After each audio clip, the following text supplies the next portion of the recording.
अस्सलाम वालेकुम स्टूडेंट्स, उम्मीद करती हूँ कि आप सब बखैरियत हैं।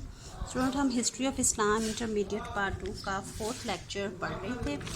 उसमें हम इसमें 2 खुलफा के बारे में बताया गया। पहले खलीफा मोहम्मद अल महदी के बारे में तफसीलन हम पढ़ चुके हैं। आज हम मूसा अल हादी के बारे में पढ़ेंगे, जो कि चौथे अब्बासी खलीफा हैं। मूसा अल हादी का दौर खिलाफत 169 हिजरी से 170 हिजरी तक है, यानी कि 785 ईस्वी से 786 ईस्वी तक। आपको आइडिया हो गया होगा कि मूसा अल हादी को ज़्यादा देर तक हुकूमत करने का वक्त नहीं मिला। ये तकरीबन 1 साल का अरसा बनता है।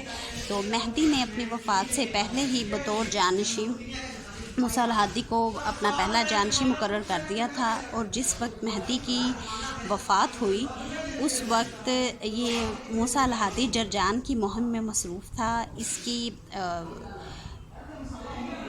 इसकी तरफ से बैत हारून रशीद ने ली।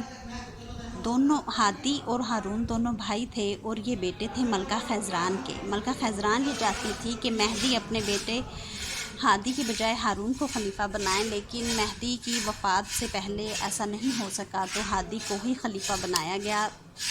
हादी के दौर के अहम वाक़या, क्योंकि उनको ज़्यादा देर मौका नहीं मिल सका खिलाफत संभालने का, तो उनके दौर के वाक़यात भी बहुत मुख्तसर से हैं। इनके दौर में अहम वाक़या मदीना मुनव्वरा में बगावत की गई। इस बगावत का ख़ात्मा किया गया। इस बगावत को का आगाज़ करने वाले हुसैन बिन अली थे। इन्होंने बाद में जाकर मिस्र और मराकश में जाकर ख़ुद मुख्तार हुकूमत कायम की। हादी के दौर में रोमियों के साथ थोड़ी बहुत जंगें चलती रही।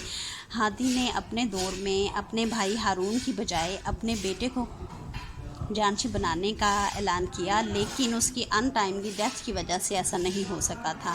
हादी के बारे में कहते हैं कि 15 रबीउल अव्वल 170 हिजरी को 1.25 साल की हुक्मरानी के बाद हादी की अचानक डेथ हो जाती है, जिसकी वजह से हारून रशीद जो है वो खिलाफत की गद्दी संभालते हैं। स्टूडेंट, इस चैप्टर में आपका एक मलका खैज़रान के बारे में बताया गया। मलका खैज़रान बीवी थी तीसरे अब्बासी खलीफा मोहम्मद अल महदी की, और वालिदा थी हादी चौथे अब्बासी खलीफा और 5वें अब्बासी खलीफा हारून रशीद की।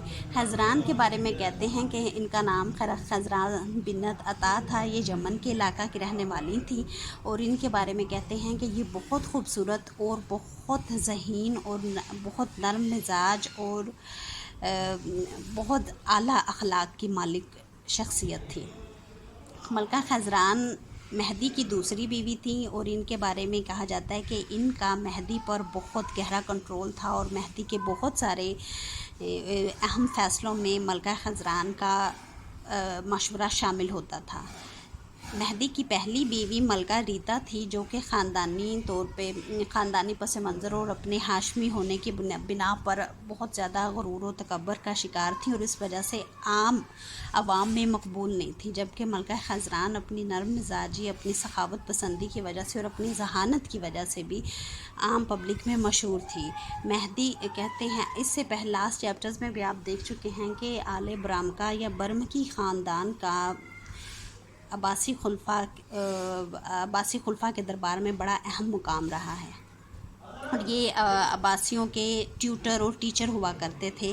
तो इसके बारे में वो बताते हैं कि इसकी भी एक बड़ी रीज़न ये थी कि बर्मकी ख़ानदान की जो ख़वातीन थी वो मलका खैज़रान की बड़ी गहरी सहेलियां थी, जिस वजह से अब्बासी दरबार में भी आले ब्राह्मका के मर्द हजरात को बड़ी अहम जो हैं ओहदों पर नवाजा गया। यहया बर्मकी, खालिद बर्मकी, ये सब अहम अब्बासी खुलफा के ट्यूटर थे और उनके वज़ीर भी रहे। अब मलका खैज़रान अपने दोनों बेटों हादी और हारून में से हारून रशीद से ज़्यादा मोहब्बत रखती थी। उसकी रीज़न ये थी कि उसे हारून रशीद अपनी खूबसूरती, जहानत और फ़हम फ़रासत की बिना पर ज़्यादा पसंद था।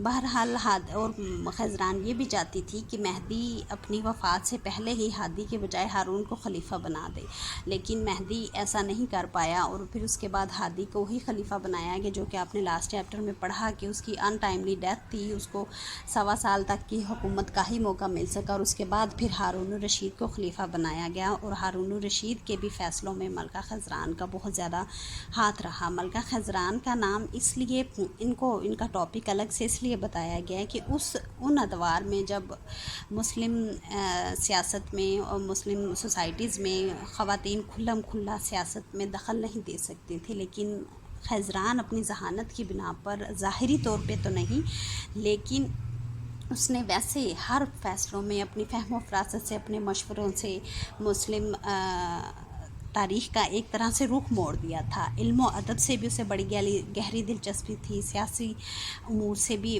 وہ بڑھ چڑھ کر حصہ لیتی تھی۔ بعض مورخین یہ بھی کہتے ہیں کہ وہ شاعرہ بھی تھی، بڑی اچھی، یعنی کہ شاعری بھی کر لیتی تھی، با کردار اور پاک باز تھی، اور اس کے علاوہ اسے پبلک ویلفیئر کا، عام رفاہ عامہ کے کام کرنے کا شوق تھا۔ ہیومینیٹیرین گراؤنڈز پہ اس نے لوگوں کو اپنا دل دادا بنایا۔ اس کے بارے میں کہتے ہیں کہ اس نے رسول اکرم صلی اللہ علیہ وسلم کی جائے ولادت پر ایک مسجد بھی بنوائی، اور صحابی رسول حضرت ارقم کا گھر جو کہ دار ارقم کے نام سے مشہور ہے، اس کو نئے سرے سے تعمیر کروایا، جس کی وجہ سے اس کو بعد میں دارالخزران بھی کہا جانے لگا۔ بہرحال ہارون الرشید کو جب حکومت ملی تو ملکہ خزران کی حیثیت اور زیادہ، مسلم جو سیاسی امور میں اس کی حیثیت اور زیادہ بڑھ گئی۔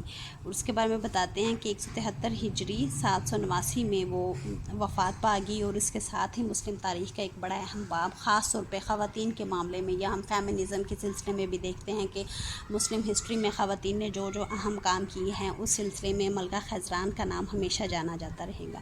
اسٹوڈنٹ، یہاں پہ آپ کا چیپٹر ختم ہوتا ہے، اور اس کی بھی میں آپ کو اس کی صرف ٹیسٹنگ پریکٹس کے لیے اور آپ کی ریٹن پریکٹس کے لیے تھوڑا سا گائیڈ کرتی ہوں۔ اس میں موسٹ امپورٹنٹ کوسچن مہدی کے دور کی اصلاحات ہیں، اصلاحات کیا لیں گے، اس کے کارہائے نمایاں ہیں، ان پہ آپ نے بحث کرنی ہے۔ اصلاحات میں گداگری پہ پابندی ہے، یا نظام احتساب کے لیے اس نے جو کام کیے، اس نے جو مخالفین کے خلاف جو اس نے اپنی پالیسیز رکھی ہیں، یا آپ کو اس کے مہدی کے کارناموں میں اس کی تعمیرات ہیں، محکمہ برید کی اس نے جو تشکیل نو کی ہے، الحاد و زندقہ کا خاتمہ ہے، یہ سب اس کے کارناموں میں اور اصلاحات میں آئیں گے۔ ان کو آپ نے غور سے دیکھ لینا ہے۔ ایم سی کیوز کو بھی دیکھیے گا، شارٹ کوسچنز بھی دیکھیے گا۔ میں آپ کو چھوٹا سا اس چیپٹر کے اینڈ پہ بھی ہوم ٹاسک دیتی ہوں، آپ شارٹ کوسچنز اور ایم سی کیوز بنائیے گا، جو کہ یہاں پہ آپ کے موجود نہیں ہیں، لیکن آپ نے چیپٹر کو پڑھ کر اس میں سے ڈھونڈنے ہیں وہ شارٹ کوسچنز، اور ان کے آنسرز بھی تلاش کریے گا۔ تو اسٹوڈنٹ، یہاں پہ آپ کا چیپٹر ختم ہوتا ہے۔ نیکسٹ لیکچر میں انشاءاللہ ہم ہارون الرشید کے بارے میں پڑھیں گے۔